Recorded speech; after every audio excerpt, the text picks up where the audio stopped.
ప్రస్తుతం ఈ కలికాలంలో పాటించే విధి విధానాలు అసలు ఒక ఇంటి నిర్మాణం చేసే దాంట్లో ఎన్నో లోపాలు ఉన్నాయండి.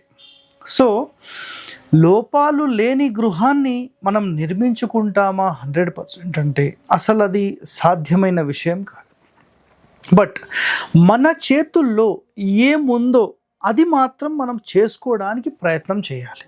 సో ఈరోజు ద్వారాలు అసలు ఎలా ఉండాలి, వాటికి సంబంధించిన వివరాలు కొన్ని ఈ ఎపిసోడ్లో నేను చెప్పబోతున్నాను. సో పూర్తి ఎపిసోడ్ మీరు వినండి.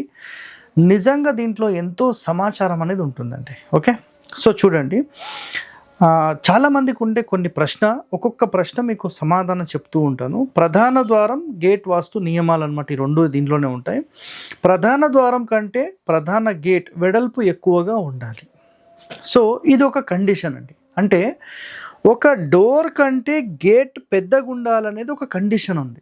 అది ఎందుకు చెప్పబడింది అంటే గుర్తుపెట్టుకోండి, ప్రధాన ద్వారం ఎంతైతే ఉందో దాని ఆపోజిట్లో గనక కొంచెం చిన్నది పెట్టినప్పుడు ఈ ద్వారానికి ఏదైనా వాటి యొక్క మూలలు పోట్లు పడే అవకాశం ఉంటుంది. కాబట్టి ఏం చెప్పారంటే ద్వారానికి ఎలాంటి అడ్డంకి లేకుండా ఫ్రీ ఫ్లో ఎనర్జీ ఉండే విధంగా ఈ డోర్ కంటే గేట్ అనేది కొంచెం వైడ్గా తీసుకోమని చెప్పారు.